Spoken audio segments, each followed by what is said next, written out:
Hello, नमस्कार, आदाब, सत श्री अकाल and good afternoon to all of you. मेरा नाम है उत्कर्ष सिंह और मैं हूं आपका हिस्ट्री फैकल्टी और हम पढ़ रहे हैं टारगेट गुरुकुल पर। ठीक है, तो हमने काफ़ी सारी बातें आपसे डिस्कस कर ली थी। आज हम डिस्कस करने वाले हैं क्वेश्चन एंड आंसर का एक सेशन। ठीक है, तो ये क्या होने वाला है, पहले मैं इसके बारे में आपको 1-2 मिनट बता दूं, फिर हम स्टार्ट करते हैं आज का अपना वीडियो लेक्चर। ठीक है, देखिए,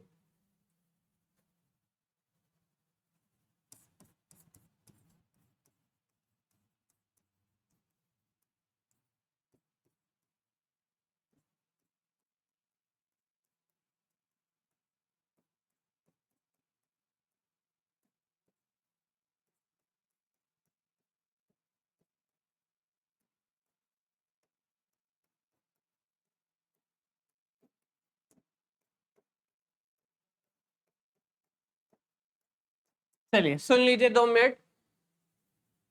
हाँ, देखिए, जहाँ कहीं भी सब्जेक्टिव एग्जाम्स होते हैं जिन भी यूनिवर्सिटीज में यूपी के, वहाँ के लिए ये जो क्वेश्चंस हैं वो मोस्ट इम्पॉर्टेंट है। ऐसा नहीं है कि आप कहीं एक जगह के होंगे, काशी विद्यापीठ के आप हों या CLJMU के हों, किसी भी ऑल ओवर यूपी में किसी भी आप यूनिवर्सिटी के होंगे जहाँ पे सब्जेक्टिव एग्जाम हो रहे होंगे, और वहाँ पे सब्जेक्टिव एग्जाम में जो सिलेबस होगा वो क्या होगा, दिल्ली सल्तनत की हिस्ट्री होगी 1206 से लेके 1526 तक। ठीक है, तो हमने उसके लिए आपके लिए कुछ क्या लाया है, वेरी वेरी इंपॉर्टेंट कुछ क्वेश्चंस आपके लिए क्या किए हम ले करके आए हैं। ठीक है, ऐसे सेशंस आगे भी चलते रहेंगे।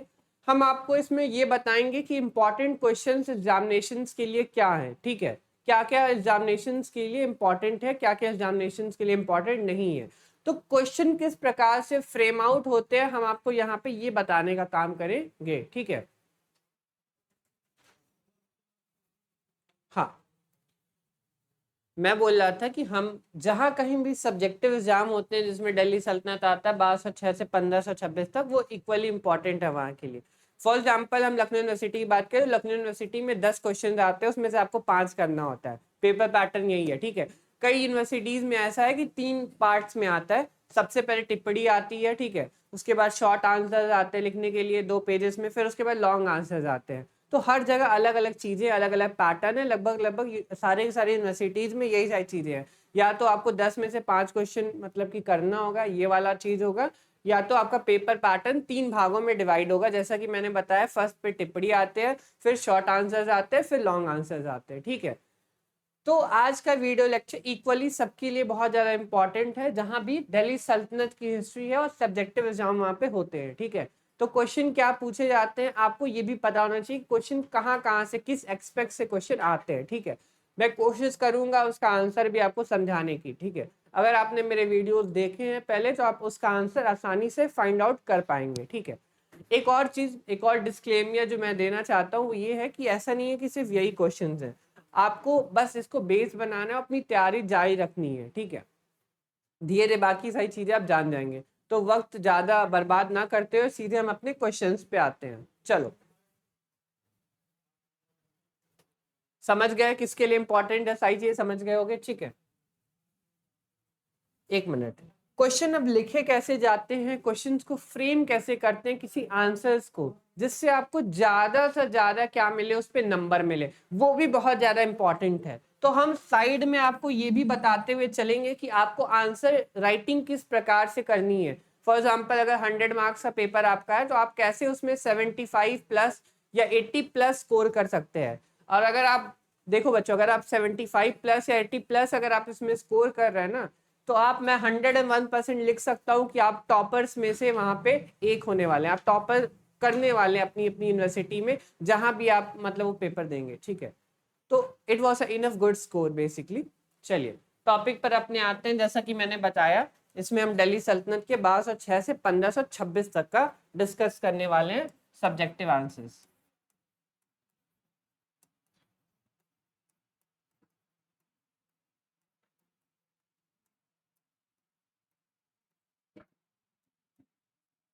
तो ये राइटिंग करनी है मेरी, संभाल लीजिएगा। चलो, पहला क्वेश्चन पढ़िए। राजपूतों के विरुद्ध तुर्कों की सफलता के कारण का वर्णन कीजिए। इंग्लिश में पढ़ लेते हैं। Describe the reason for the success of the Turks against the Rajput. बहुत फेवरेट को ऐसा क्वेश्चन है। कि टर्क्स की क्यों जीत हुई। जैसा कि आपको पता है, दो टर्किश रूलर्स आए थे, एक तो महमूद गजनी साहब थे जो 1000 से लेके 127 एडी तक आए थे। बाद में आए थे शहाबुद्दीन मोहम्मद घोरी जिन्होंने पृथ्वीराज चौहान को सेकंड बैटल ऑफ तराइन में हारा है। ठीक है, तो डिफरेंट ऑथर्स के डिफरेंट मत हैं कि क्यों टर्क्स जो थे वो विजय हुए। ठीक है, कई लोग इसको दैवीय सिद्धांत से जोड़ते हैं, कई लोग कहते हैं कि उनमें इक्वालिटी थी, उस समाज में बहुत ज्यादा इक्वालिटी की भावना थी, सब लोग इक्वल थे इसीलिए ये हुआ। ठीक है, कई लोग कहते हैं कि उसमें कोई कास्ट सिस्टम नहीं था इसलिए वो जीते। कई लोग कहते हैं कि जो राजपूत पूरे का पूरा जो राजपूत क्लर्जी थी उसमें भ्रष्टाचार आ गया था, करप्शन आ गया था। ठीक है, तो वो जो राजा हो गए थे बहुत ज्यादा वुमेन एंड वाइन में इंडल्ज हो गए थे इसलिए उनकी हार हुई। कई लोग कहते हैं कि उनकी मॉडर्न यूरोपियन टेक्निक्स की वजह से ऐसा हुआ। तो देयर आर डिफरेंट रीजन जिसकी वजह से सक्सेस ऑफ टर्क्स हुए। ठीक है, टर्क्स के राजपूत के हारने के कई सारे कारण हैं और टर्क्स के जीतने के कई सारे रीजंस हैं। ठीक है, आप इसमें कई राइटर्स से कोटेशन को उठाएंगे। सबसे पहले आप इंट्रोडक्शन लिखेंगे, तो इंट्रोडक्शन में आपको एग्जाम्पल डाल देंगे, किसी का फेमस एग्जाम्पल कोई कोटेशन डाल देंगे। ठीक है, तो फॉर एग्जाम्पल हमने किसी का कोई फेमस कोटेशन डाला तो ये हमने क्या बना दिया, इसको इंट्रोडक्शन बना दिया। इंट्रोडक्शन हमेशा 7 से 8 लाइंस की होती है। ठीक है, उसके बाद हम अपनी मेन बॉडी लिखना स्टार्ट करते हैं। देखो बच्चों, अब मेन बॉडी में हमारी क्या होगी, मेन बॉडी में हम राइटर्स को कोट करने वाले हैं कि राइटर्स क्या क्या कह रहे हैं। ठीक है, फॉर एग्जांपल जेडी सरकार क्या कह रहे हैं, एबीएम हबीबुल्ला क्या कह रहे हैं, के निजामी साहब क्या कह रहे हैं। ठीक है, इसके अलावा उस समय के कंटेम्परेरी कुछ इतिहासकार भी हैं, जैसे हसन निजामी साहब हैं, हसन निजामी ने क्या कहा। ठीक है, फिर मिनहाजुस सिराज साहब ने क्या कहा, उस समय कंटेम्परेरी हिस्टोरियंस का क्या व्यू है। फिर मॉडर्न हिस्टोरियंस में जैसे कौन लिख रहा है, वी एस स्मिथ लिखते हैं, लेन पूल लिख रहे हैं, उनका क्या मत है इस चीज को लेकर के, इस थियरी को लेकर के, उनके मतों को आप लिखेंगे, उनके व्यूज को आप लिखेंगे। ठीक है, फिर थोड़ा और आगे आएंगे तो कुछ रेलेवेंट दिखेंगे जो बहुत ज्यादा रेलेवेंट है। रेलेवेंट जैसे एक रेलेवेंट हिस्टोरियन है इरफान हबीब, इरफान हबीब का रीजन लिख देंगे क्यों तुर्क जीते, इरफान हबीब अच्छा लिखते हैं। ठीक है, फिर आप सतीश चंद्रा का कोट कर देंगे, सतीश चंद्रा क्यों क्या लिखते हैं, क्यों जीते तुर्क। इन राइटर्स कोटेशन कोट करने के बाद लास्ट में जाके आप क्या लिखेंगे, कंक्लूजन लिख देंगे। और कंक्लूजन में आपको क्या बताना है, कंक्लूजन में आपको ऐसा रीजन बताना है कि अगर ये चीज होती तो टर्क्स कभी जीत नहीं पाते, आपको कुछ ऐसा लिखना है। ठीक है, आप ऐसा लिख सकते हैं फॉर एग्जाम्पल कि अगर सारे के सारे जो भी हिंदूज हैं वो यूनाइटेड हो करके एक साथ लड़ते, एक फ्रंट पर लड़ते, उनको अगर एक सिंगल लीडरशिप में रखा जाता तो टर्क्स कभी जीतते ही नहीं। इस टाइप का आपको क्या लिखना है, कुछ कंक्लूजन लिखना है। समझ गए? ठीक है,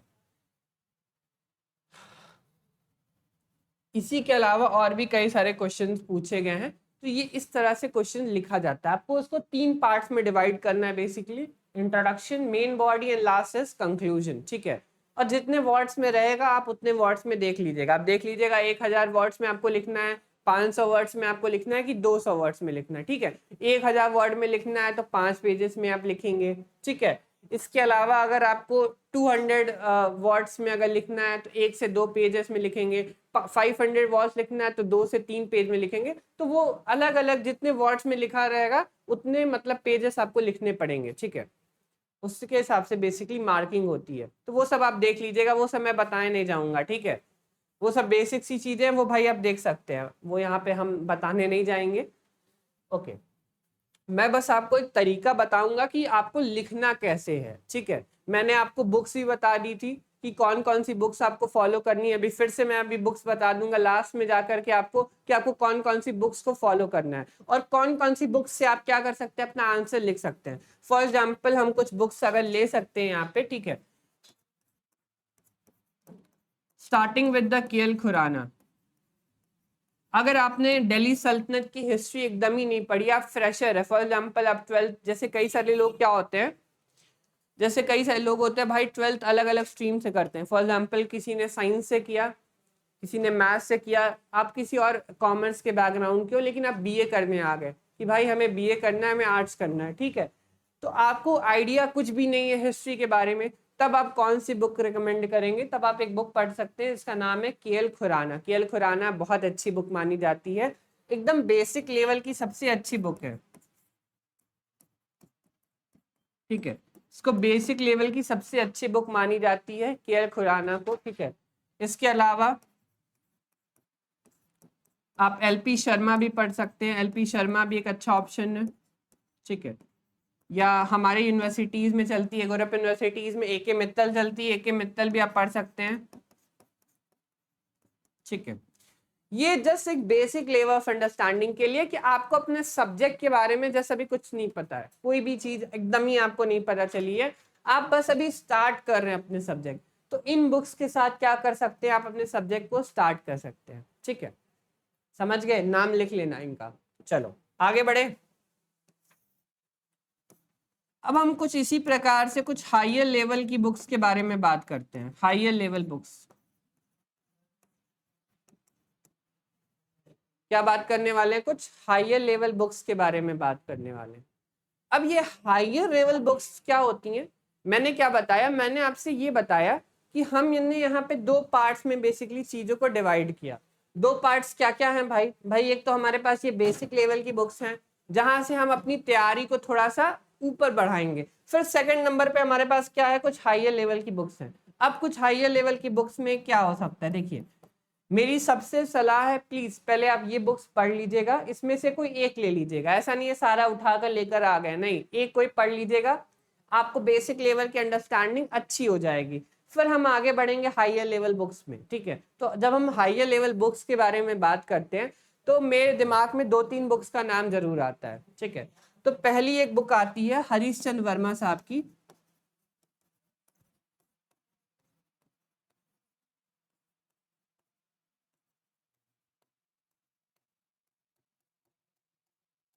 ठीक है। हरीश चंद्र वर्मा साहब की 2 वॉल्यूम में ये बुकें आती हैं बेसिकली। ये जो 2 वॉल्यूम में बुकें आती हैं, ये एक तो दिल्ली सल्तनत आता है 1206 से 1526 तक का, और दूसरा आता है मुगल एम्पायर 1506 से 1707 तक का, ठीक है। तो 2 वॉल्यूम में बुकें हैं। और अभी तक में मतलब कोई भी यूनिवर्सिटी आप यूपी की देख लेंगे, बड़ी सी बड़ी अच्छी से अच्छी यूनिवर्सिटीज में लोग इसी बुक को रिकमेंड करते हैं, हरीश चंद्र वर्मा की। बहुत अच्छी मेडावल हिस्ट्री की ये बुक मानी जाती है, one of the bestest book मानी जाती है किसकी, मेडावल हिस्ट्री की, ठीक है। सारी बुकें मेडावल हिस्ट्री की हैं भाई, कुछ और मत समझ लेना।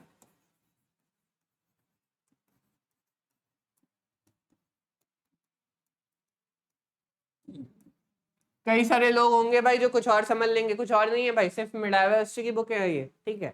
चलो, हाँ, एक हरीश चंद्र वर्मा साहब की बुक आप ले सकते हैं। सेकंड नंबर पे अगर आपको ये नहीं पढ़ना है तो एक और बुक मैं रिकमेंड कर सकता हूं, जो है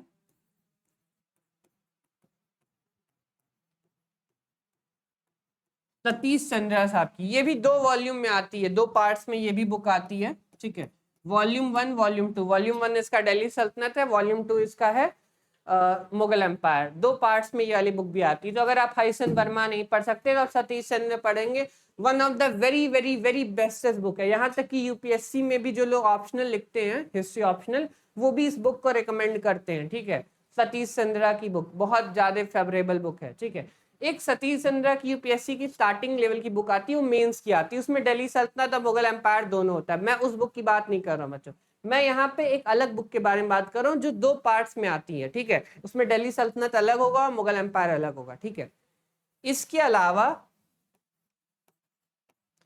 तीसरी जो बुक है, जो मेरी one of the most favourite book है, वो है जे.एल. मेहता साहब की किताब।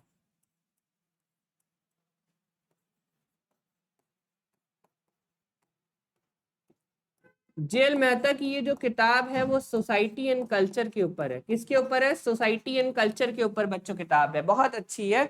बेसिकली जे.एल. मेहता साहब 3 पार्ट्स में लिखते हैं, एक दिल्ली सल्तनत लिखते हैं, एक मुगल एम्पायर लिखते हैं, और एक लिखते हैं ये वाला सोसाइटी एंड कल्चर लिखते हैं। तो उसकी जो थर्ड पार्ट है, जो जे.एल. मेहता की सोसाइटी एंड कल्चर कह रही है, पार्ट 3 में है ये। तो आप दोनों में से कोई एक बुक लीजिएगा, फिर आप अपनी तैयारी अच्छे से करेंगे, और फिर लास्ट में आप जे.एल. मेहता की सोसाइटी एंड कल्चर भी ले सकते हैं, ठीक है।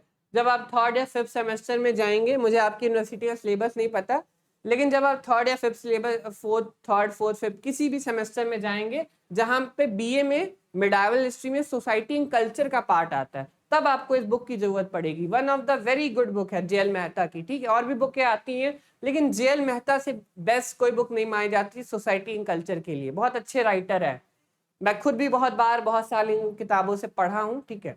तो ये मेरी रिकमेंडेशन है आपको बुक को लेकर के, ठीक है। ध्यान रखिएगा, ये है जो मैंने ये वाली जो बुक बताई है वो बेसिक लेवल की है।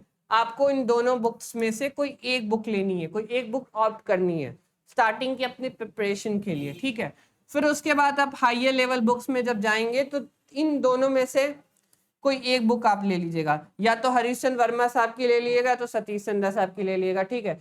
और उसके बाद से आप जेएल मेहता की एक बुक ले सकते हैं सोसाइटी एंड कल्चर के पार्ट को समझने के लिए। तो ये है हमारा मिडाइवल हिस्ट्री बुक्स के बारे में, क्या था मिडाइवल हिस्ट्री की बुक्स, ठीक है। अब भाई मैंने ये बताया कि लिखा कैसे जाएगा कॉन्सेप्ट, तो किस किताब से लिखना है वो भी तो जरूरी है। जब तक हम ये चीज आपको बताएंगे नहीं कौन सी बुक आपको पढ़नी है, तब आपको कैसे पता चलेगा, ठीक है। तो मैंने यहाँ पे बुक्स के बारे में आपको बता दिया। चलो, और भी इसको एक बार प्लीज स्क्रीनशॉट ले लेना या नोट कर लेना कहीं पे, और इस बुक्स को प्लीज ले लेना अगर आपको अच्छा मार्क्स स्कोर करना है। तो नहीं करना है तो कोई बात ही नहीं है। चलो, हाँ, तो राजपूतों के विरुद्ध तुर्कों की सफलता के कारणों का वर्णन कीजिए। Describe the reason for the success of the Turks against the Rajput. मैंने बताया कैसे आपको लिखना है, वो सारी चीजें समझाई मैंने आपको, बताया कौन कौन से राइटर्स को आप कोट कर सकते हैं, मैंने उनके नाम भी आपको बताए, ठीक है। दूसरा क्वेश्चन लिखते हैं, ये देखो ऑल लिखा है, अगर ये नहीं पूछेगा तो इस प्रकार से पूछेगा, क्या है, अगर ये नहीं पूछेगा तो इस प्रकार से पूछेगा, ठीक है। तुर्क के विरुद्ध राजपूतों की असफलता के कारणों की विवेचना कीजिए। Discuss the reason for the fair of Rajput against the Turks, ठीक है। तुर्कों की सफलता कारणों में राजपूतों की पराजय की विवेचना कीजिए। Discuss the reason for the success of Turks and the defeat of the Rajput, ठीक है। चौथा क्वेश्चन, राजपूतों के विरुद्ध तुर्कों की सफलता के क्या कारण थे। What were the reason for the success of Turks against the Rajput. लगभग एक ही क्वेश्चन है, बस पूछा अलग अलग तरीके से गया है, ठीक है। ये जो चारों क्वेश्चन है वो एक ही है, ठीक है, लेकिन पूछा अलग अलग तरीके से गया, आपको आंसर एक ही चीज का देना है इसमें, ठीक है। चलो, ये बस हमने ऐसे बताने की कोशिश की है कि भाई इतने पर्सपेक्टिव से क्वेश्चन पूछे जा सकते हैं। तो एक क्वेश्चन आप ये वाला जरूर तैयार रखिएगा, ये वाला क्वेश्चन लगभग लगभग पूछा जाता है। चलो आगे बढ़ते हैं, ठीक है।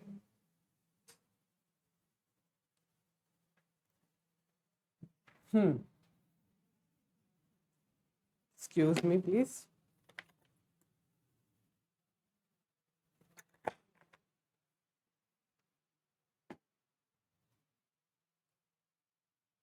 भारतवर्ष में तुर्की साम्राज्य की स्थापना में सुल्तान कुतुबुद्दीन ऐबक के योगदान की विवेचना कीजिए।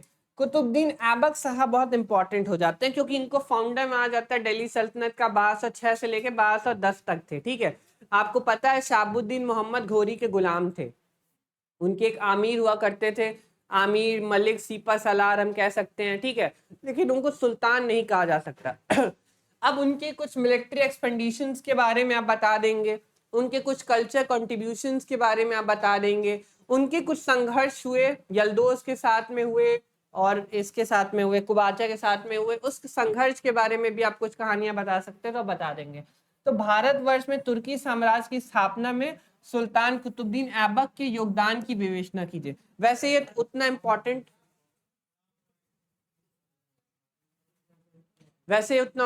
नहीं है। हाँ, भारतवर्ष में तुर्की साम्राज्य की स्थापना सुल्तान कुतुबुद्दीन ऐबक के योगदान की विवेचना की। वैसे तो इतना इंपॉर्टेंट क्वेश्चन नहीं है, लेकिन क्योंकि भाई कुतुबुद्दीन ऐबक ऐसे फाउंडर माना जाता है दिल्ली सल्तनत के लिए, तो हमारे लिए क्वेश्चन बहुत ज्यादा इंपॉर्टेंट हो जाता है, ठीक है। इंग्लिश में पढ़ लेता है। Discuss the contribution Sultan Qutubuddin Aibak in establishment of Turkish empire in India, ठीक है। Evaluate about Qutubuddin Aibak, evaluate the achievement of Sultan Qutubuddin Aibak. Qutubuddin Aibak का मूल्यांकन कीजिए, सुल्तान कुतुबुद्दीन ऐबक की उपलब्धियों का मूल्यांकन कीजिए। सुल्तान, इनका नाम कुतुबुद्दीन ऐबक बहुत ज्यादा इंपॉर्टेंट हो जाते हैं, आप दो चार चीज इनके बारे में लिख देंगे बहुत है, ठीक है। इनके मिलिट्री एक्सपेंडिशंस लिख देंगे, किन किन जगहों को उन्होंने जीतने की कोशिश की, ठीक है। इनके कुछ संघर्ष आप लिख देंगे, जैसे इनके संघर्ष कुबाचा से इनके क्या संघर्ष रहा था, ठीक है, यल्दोस से इनका क्या संघर्ष रहा था, ठीक है। इसके अलावा जो ऊपर की तरफ भी जो संघर्ष चल रहा था उस समय, बड़ा संघर्ष, समय भी ख्वारिज्म एम्पायर वहां पे था, तो ख्वारिज्म एम्पायर के साथ में क्या रिलेशन था, उतना डेप्थ में आप चाहें तो लिख सकते हैं, ठीक है। और यहाँ के रीजनल स्टेट्स के शासकों के साथ इनके किस प्रकार के रिलेशन थे भारत के, ठीक है। कौन से राजपूत स्टेट्स को उन्होंने जीतने का काम किया, सर कुतुबुद्दीन ऐबक साहब ने कौन से राजपूत स्टेट्स को जीता, ठीक है।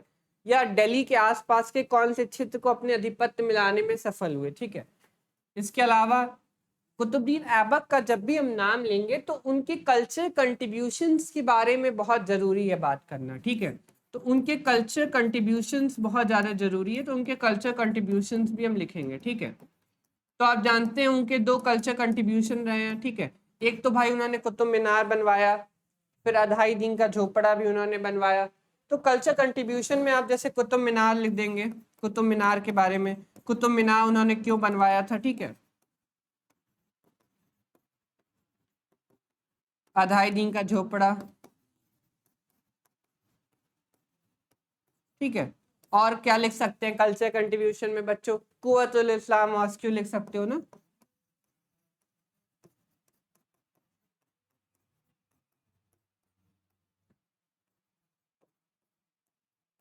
ये सभी चीजें हम लिख लेंगे, ठीक है। तो इस तरह से आपको क्या करना है, अपना आंसर फ्रेम करना है। समझ गए हाँ कि ना, प्लीज ये बताओ, ठीक है, समझ गए ना। चलो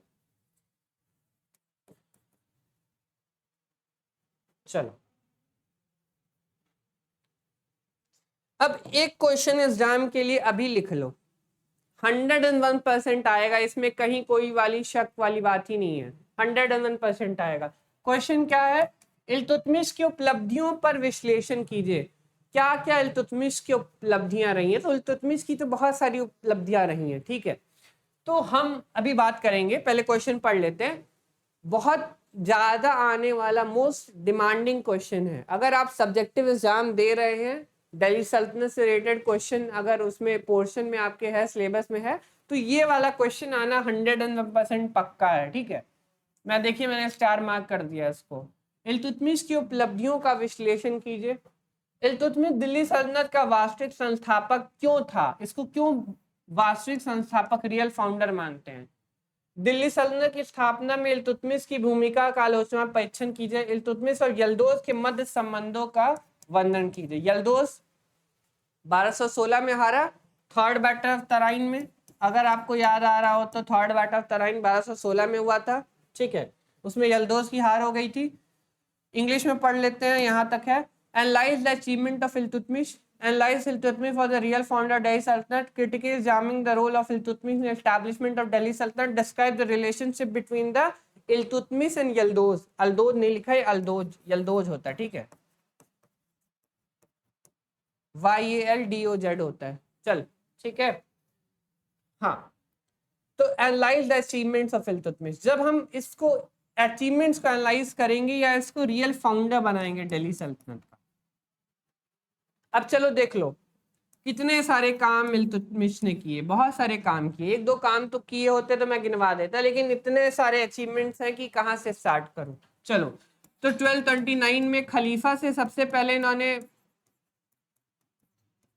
पेशकश लिया, खलीफा ने इनको रिकॉग्नाइज किया सबसे पहली बार 1229 में, ठीक है। इनको टाइटल दिया गया नासिर आमिल उल मोमिन का, वैसे तो बहुत बड़ा टाइटल था लेकिन नासिर आमिल उल मोमिन का टाइटल था, ठीक है। मंगोलियन इन्वेशन से भारत को बचाया,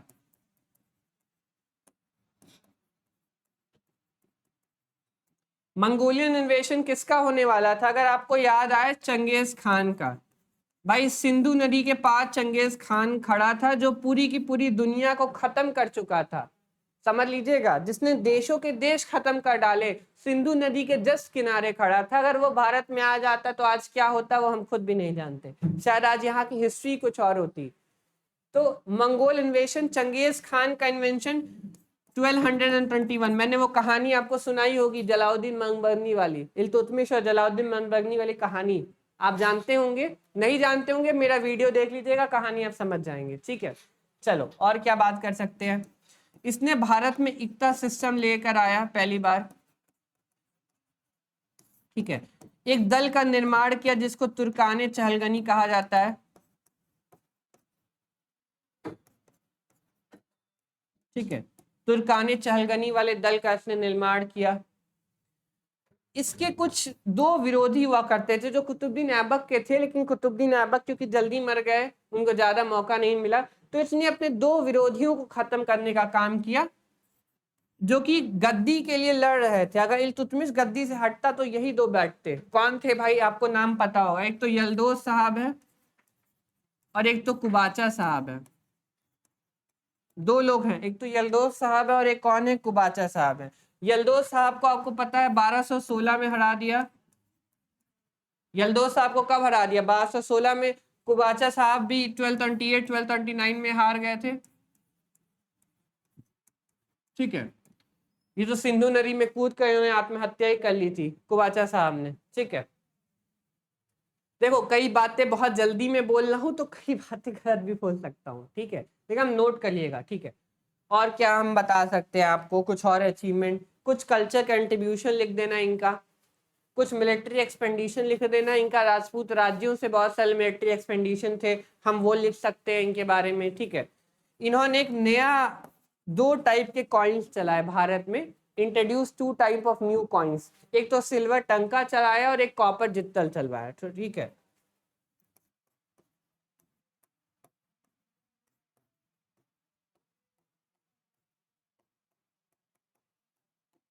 एक सिल्वर टंका इक्वल टू 48 कॉपर जित्तल होता है। तो एक सिल्वर टंका चलाया और कॉपर का जित्तल भी इन्होंने चलवाया। तो भाई देखो मैंने इतने सारे काम आपको बता दिए। क्यों इसको वास्तविक संस्थापक कहा जाए दिल्ली सल्तनत का, मैंने आपको इसके पीछे का पूरा कारण बता दिया क्यों वास्तविक संस्थापक कहा जाए। ठीक है, चल ठीक है, चलो आगे बढ़ते। और भी बहुत कुछ है, मिलिट्री एक्सपेंडिशन उसका डाल देना, राजपूतों के साथ इतने बड़े संघर्ष हुए, एमपी के शासक, मध्य प्रदेश के भी एक शासक उस समय के थे, उनके साथ संघर्ष रहा इसका। और भी आपको कुछ भी मिले इसके बारे में कल्चर कंट्रीब्यूशन में डाल दीजिएगा। इल्तुतमिश के कई सारी मस्जिदों का इसने निर्माण करवाया, आप वो डलवा सकते हैं। ठीक है, सुल्तानगढ़ी का मकबरा बनवाया इसने। इसके अलावा इसने कुतुब मीनार को पूरा करवाने का काम किया। फिर एक उसने मस्जिद भी बनवाई थी, एक उसने मस्जिद भी बनवाई थी बदायूं में, बदायूं जहाँ का पहले गवर्नर था इल्तुतमिश, बदायूं का, वहां पे एक मस्जिद भी बनवाने का काम किया था। ये सब आप इसके कल्चर कंट्रीब्यूशन में डाल देंगे। ठीक है,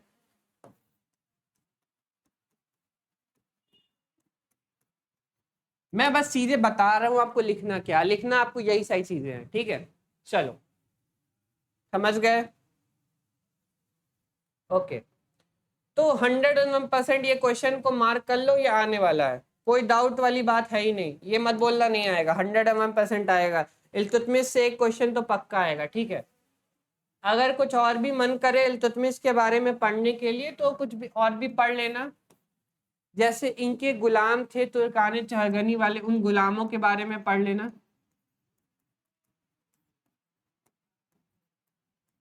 ठीक है, अगर आपसे टिप्पणी पूछ ले तुर्कान चहलगनी के बारे में तो तुर्कान चहलगनी के बारे में टिप्पणी आप लिख सकते हैं। ठीक है, कई मतलब टिप्पणी, जहाँ पे टिप्पणी वाला होता है 200 वर्ड्स में टिप्पणी लिखनी होती है, तो इल्तुतमिश से टिप्पणी आ सकता है तुर्कान चहलगनी के ऊपर। ठीक है, इसके अलावा आप यल्दोज के बारे में पढ़ लीजिएगा।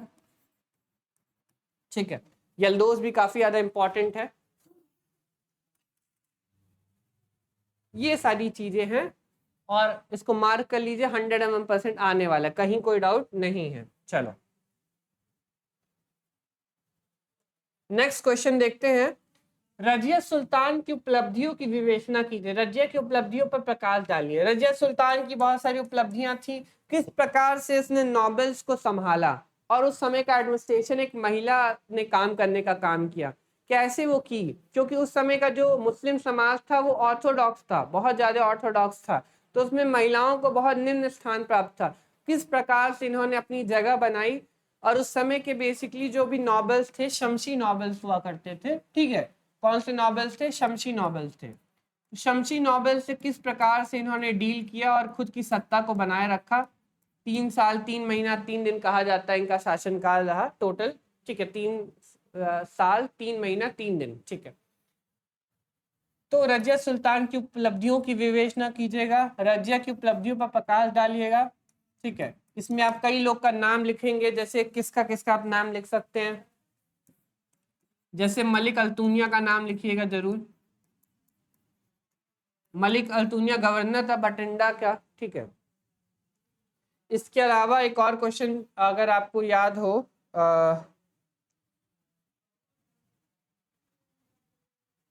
इसका एक हबशी स्लेव हुआ करता था, मुझे नाम भूल रहा है उसका, ठीक है। इसका एक हबशी स्लेव हुआ करता था।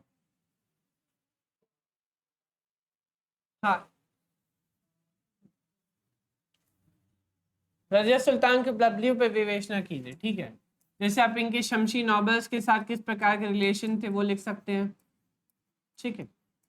फिर आप मलिक अल्तुनिया के बारे में लिख सकते हैं, जो कि गवर्नर था बटिंडा का। फिर एक हबशी स्लेव हुआ करता था, कई इतिहासकार ने रोमांस का एक चैप्टर बना दिया है, वो की गलत मतलब कहानी है रजिया सुल्ताना के बारे में, जमालुद्दीन याकूत से। ये एक हबशी स्लेव हुआ करता था, इनका बॉडीगार्ड था रजिया सुल्ताना का। इनसे इनकी बीच की रिलेशन के बारे में भी आप बता सकते हैं। अब ये सब चीजें लिख सकते हैं, रजिया सुल्तान की उपलब्धियां, ठीक है। किस प्रकार से इन्होंने सारी चीजों को मैनेज किया, जैसे इन्होंने पर्दा वाला जो प्रथा है, पर्दा ये नहीं रखती थी बेसिकली। खुले दरबार में जैसे एक मेल शासक आता है वैसे ये जाया करती थी, ठीक है। इनको तीरंदाजी आती थी, घुड़सवारी आती थी, अच्छी खासी तलवारबाजी आती थी, रेसलिंग आती थी, सब कुछ आता था रजिया सुल्ताना को, ठीक है। ये सब चीजें भी आप लिख सकते हैं। फिर एक कोटेशन डाल दीजिएगा, इनके असफल होने के पीछे क्या कारण है। यहाँ एक क्वेश्चन भी दिया हुआ है, क्या रजिया सफल शासिका थी, उसके पतन के क्या कारण थे। तो उसके पतन के कारण एल्फिस्टोन लिखता है कि उसके सबसे पतन का जो सबसे मेन कारण था वो ये था कि वो एक महिला थी, अगर वो महिला नहीं होती तो उसका पतन नहीं होता, ठीक है। तो आप ये कारण लिख सकते हैं। एक शासक के रूप में रजिया का आलोचनात्मक मूल्यांकन कीजिए, वह एक महिला होने के कारण सफल रही। देखिए इंग्लिश में पहले पढ़ लेता हूँ फिर समझा दूंगा 1 मिनट में। Discuss the achievement of Razia Sultanate. Throw light on Razia's achievement. Was Razia a successful ruler? What were the reasons for the downfall? Critically evaluate Razia as a ruler. Was she successful because she was a woman? Was unsuccessful, ठीक है। she was unsuccessful because she was a woman. वो unsuccessful थी क्योंकि वो एक क्या थी, woman थी। हमें critically evaluate करना है, ठीक है। इसमें आपकी राय मांगी, critically evaluate में क्या होती है, राय मांगनी होती है, ठीक है। चलो तो हम रजिया सुल्ताना के अचीवमेंट्स के बारे में बात कर रहे थे। हमने सारे क्वेश्चंस को मैंने पढ़ दिया था, यहाँ तक क्वेश्चन पढ़ लिया था, ठीक है। देखो रजिया बेसिकली अगर महिला नहीं होती तो सफल होती। इसका आंसर इस प्रकार से आप लिखेंगे, उस समय के जो ऑर्थोडॉक्स मुस्लिम सोसाइटी, जैसे इनके बारे में भी लिखा किसने है, जो लोग सबसे कट्टर इस्लामिक लोग हैं उन्होंने लिखा है। जैसे बर्नी लिखता है, ठीक है, जैसे फरिश्ता लिखता है, ठीक है, जैसे इसामी लिखता है इनके बारे में, ठीक है। इसामी लिखता है कि इनको चरखा चलाना चाहिए, इनको राज्य संभालने के अलावा इनको जाकर के चरखा चलाना चाहिए। इसामी ऐसा कुछ कहता है स्टेटमेंट, ठीक है। एक महिला को हमेशा चरखा, बेसिकली जो लोग भी लिखने का काम कर रहे हैं, जो भी स्कॉलर्स उस समय के, प्रेजेंट टाइम के जो भी राइटर्स हैं उस समय के, वो ऑर्थोडॉक्स मुस्लिम आइडियोलॉजी से प्रभावित है।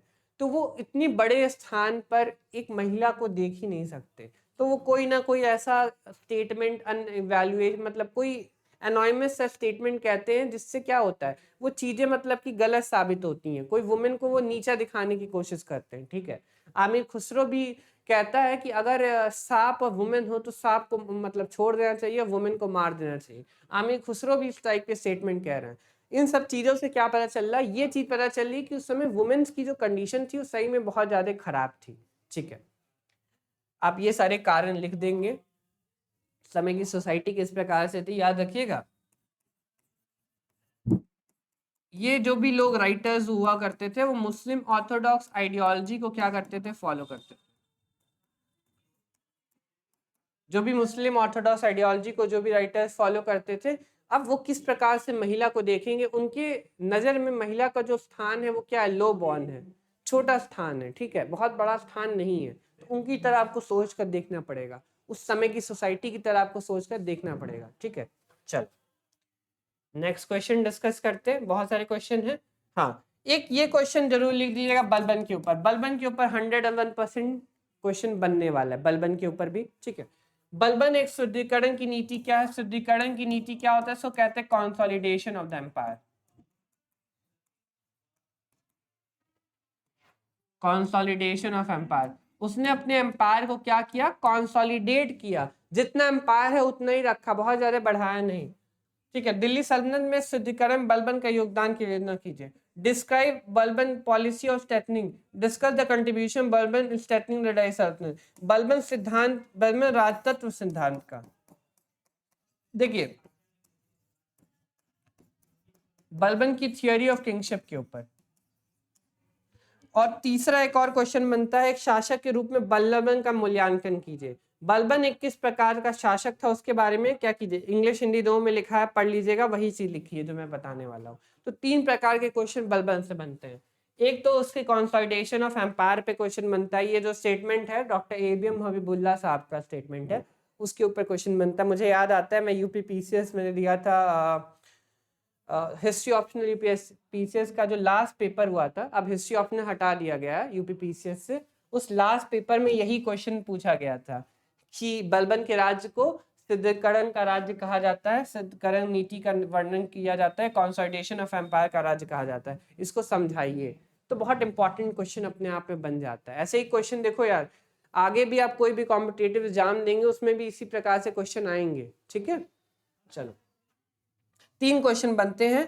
एक शासक के रूप में क्या करना है? इवैल्यूएशन करना है कि ऐसा रूलर बलबन किस प्रकार से अच्छा है कि नहीं है। बलबन को क्या करना है? ऐसा रूलर इवैल्यूएट करना है। ऐसा रूलर क्या करना है? बलबन को इवैल्यूएट करने का काम करना है, ठीक है। चलो देखो थियोरी ऑफ किंगशिप में क्या लिख सकते हो? थियोरी ऑफ किंगशिप में बहुत सारी चीजें लिख सकते हो, जैसे इसकी पॉलिसी लिख सकते हो, ब्लड एंड आयरन की पॉलिसी इसकी थी, ठीक है। इसने एक सिस्टम लेकर आया था जिसको जमीन बोझ सिस्टम कहा जाता है, सजदम पैबॉस वाला।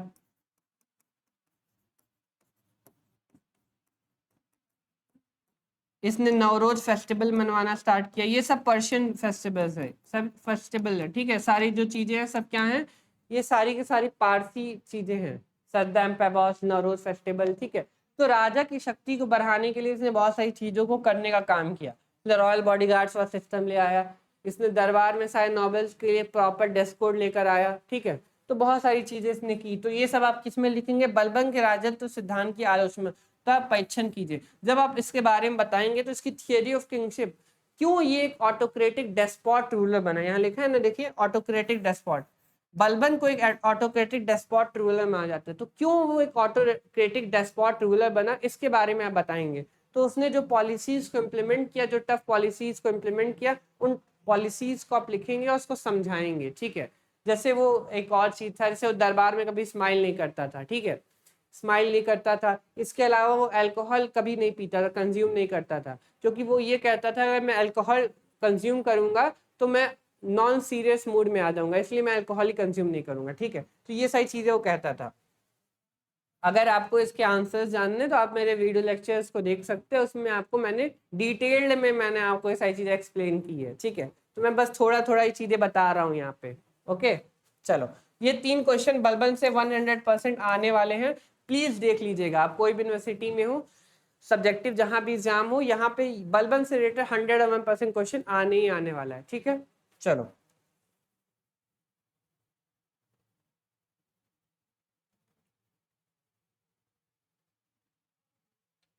खिलजी क्रांति के बारे में आप क्या जानते हैं? ठीक है, बहुत इंपॉर्टेंट है। खिलजी क्रांति का कॉन्सेप्ट किसने दिया है? आरपी त्रिपाठी साहब ने दिया है। खिलजी क्रांति से आप क्या समझते हैं, डिटेल्ड फॉर्म में उसको लिख लीजिएगा, ठीक है। ये भी क्वेश्चन बनने का 101% चांस है, ठीक है। खिलजी क्रांति, खिलजी रिवॉल्यूशन, क्यों उसको खिलजी रिवॉल्यूशन कहा जाता है, पूरा एक्सप्लेन करना है, ठीक है। मैंने आपको ये भी चीज पढ़ाई थी अच्छे से, जो लोग भी मुझे देखे होंगे, मैं वीडियो लेक्चर्स उन्होंने देखे होंगे, उन्हें पता होगा ऐसा क्यों मैंने बताया। तो आपको खिलजी क्रांति बतानी है। जलाउद्दीन फिरोज खिलजी के बारे में बता दीजिएगा, और खिलजी क्रांति यहाँ पे फिर से पूछ लिया है, ठीक है। ये इंग्लिश में लिखा है वही चीज, ठीक है। जलालुद्दीन खिलजी के बारे में भी पढ़ लीजिएगा, अगर टाइम आपको मिले लास्ट में तो जलालुद्दीन खिलजी के बारे में भी जरूर पढ़ लीजिएगा, ठीक है। चलो अब एक और इम्पोर्टेंट, वहां पे दो इम्पोर्टेंट था, दो तीन इम्पोर्टेंट था, इल्तुतमिश इम्पोर्टेंट था, रजिया इम्पोर्टेंट थी, बल्बा इम्पोर्टेंट था। यहाँ पे सबसे ज्यादा इम्पोर्टेंट है अलाउद्दीन खिलजी। 110% अलाउद्दीन खिलजी से हर एग्जाम में क्वेश्चन आता है, 100%। अगर नहीं आएगा तो मेरा नाम चेंज कर देना उत्कर्ष सिंह से, ठीक है। 100% क्वेश्चन अलाउद्दीन खिलजी पे पूछेगा ही पूछेगा। और तीन चीजों पे बस क्वेश्चन अलाउद्दीन खिलजी के पूछता है। कौन सी तीन चीजें? इसकी साउथर्न की पॉलिसी, दक्षिण नीति के बारे में पूछ सकता है क्वेश्चन आपसे, ठीक है। साउथर्न पॉलिसी के बारे में पूछेगा, ये उसी से रिलेटेड क्वेश्चन लिखे हुए हैं सारे के सारे, ठीक है। इसके अलावा आर्थिक सुधार के बारे में पूछेगा। इकोनॉमिक रिफॉर्म्स बहुत सारे किए अलाउद्दीन खिलजी ने, बहुत इंपॉर्टेंट है इकोनॉमिक रिफॉर्म। उसने टैक्स को 50% कर दिया, चराही कर लगा दिया, घड़ी कर लगा दिया, खूट मुकदम चौधरियों की पावर्स को खत्म कर दिया, प्रोविंशियल गवर्नेंस की पावर्स को खत्म कर दिया। उसने आर्थिक सुधार क्या क्या लाया? आर्थिक सुधार में ये बाजार नियंत्रण भी आ जाएगा, मार्केट रिफॉर्म पॉलिसी, ठीक है।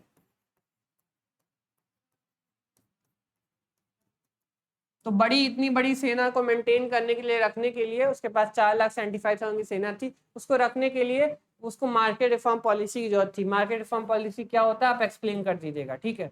यहाँ पे भी लिखा है अलाउद्दीन खिलजी की बाजार नियंत्रण नीति का वर्णन कीजिए, इसका क्या परिणाम हुआ। अलाउद्दीन खिलजी की आर्थिक नीति का बताइए, भू राजस्व नीति के बारे में बताइए, उसकी लैंड रेवेन्यू के बारे में बताइए, ठीक है। और एक लास्ट क्वेश्चन, इवेल्युएट और examine the economic reforms of Alauddin Khilji, ठीक है।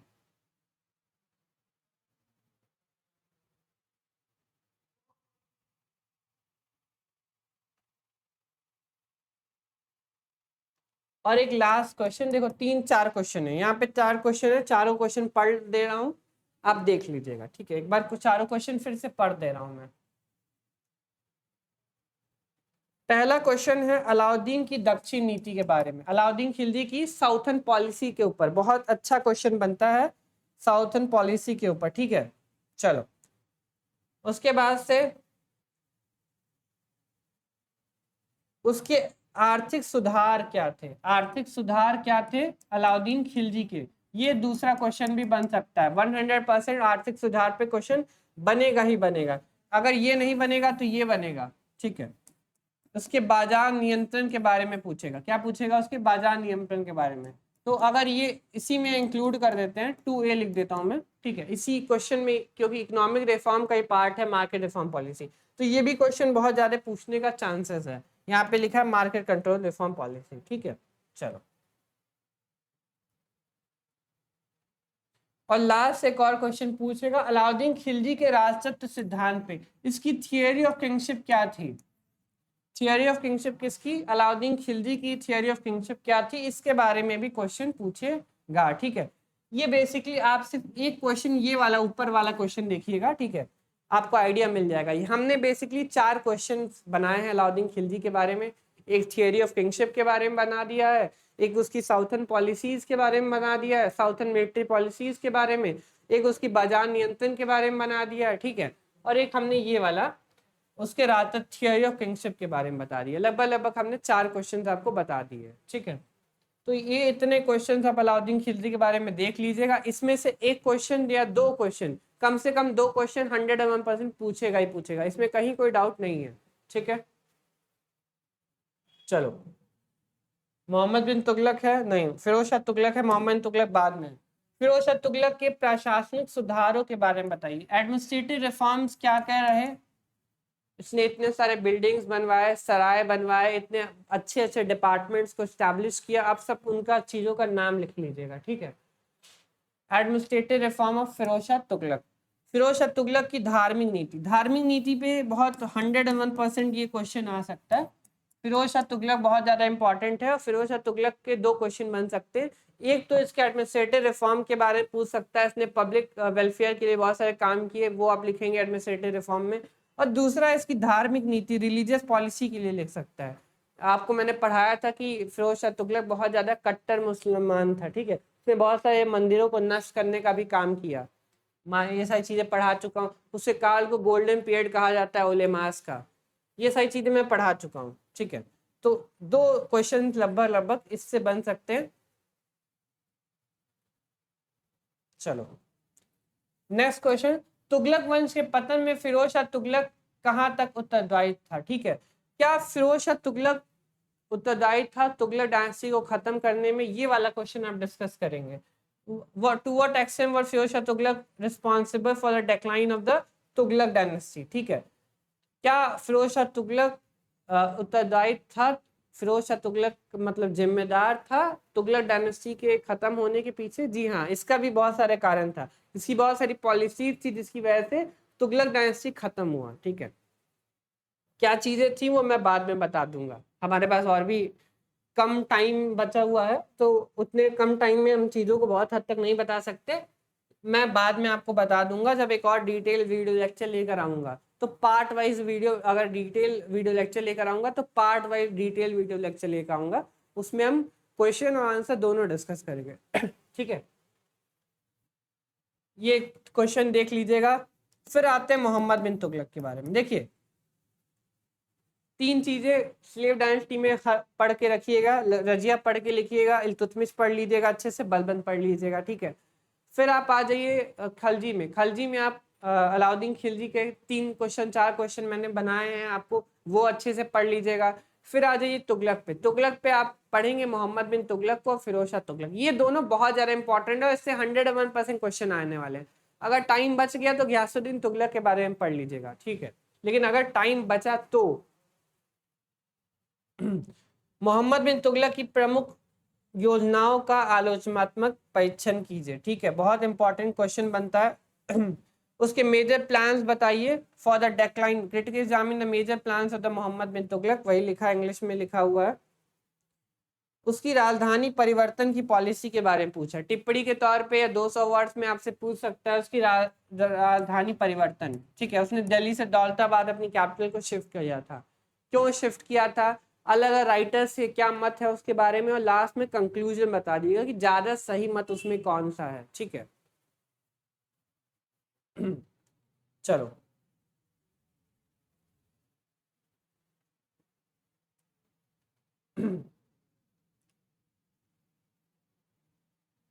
देखो मोहम्मद बिन तुगलक पे 2 क्वेश्चन बेसिकली, पहले तो आपको सारा चीज पढ़ेंगे, उसकी 5 पॉलिसीज पढ़ेंगे। जैसे इंक्रीज उसने टैक्स किया था दोआब रीजन में, वो आप डिटेल में पढ़ लीजिएगा। ठीक है, उसके बाद शिफ्टिंग ऑफ द कैपिटल, उसने दिल्ली से दौलताबाद कर लिया था, वो पढ़ लीजिएगा। उसके बाद एक और वो वाला क्या कहते हैं, टोकन करेंसी उसने इंट्रोड्यूस किया था नए तरीके से, वो पढ़ लीजिएगा। खुरासान एक्सपेंडिशन के बारे में पढ़ लीजिएगा, और कराची एक्सपेंडिशन। ये जो 5 टॉपिक्स हैं वो इंपॉर्टेंट है। ठीक है, और इसमें से 2 टॉपिक टिप्पणी के लिए और 200 मतलब 500 वर्ड्स के लिए और 200 वर्ड्स के लिए भी तैयार कर लीजिएगा। उन 2 टॉपिक्स में से एक तो चेंज ऑफ कैपिटल है, ठीक है, राजधानी परिवर्तन। ये कई बार अगर टिप्पणी में भी पूछ लेता है, कई बार 500 वर्ड्स में भी पूछ लेता है, चेंज ऑफ कैपिटल। इसके अलावा एक और चीज तैयार कर लीजिएगा, इंट्रोडक्शन ऑफ टोकन करेंसी।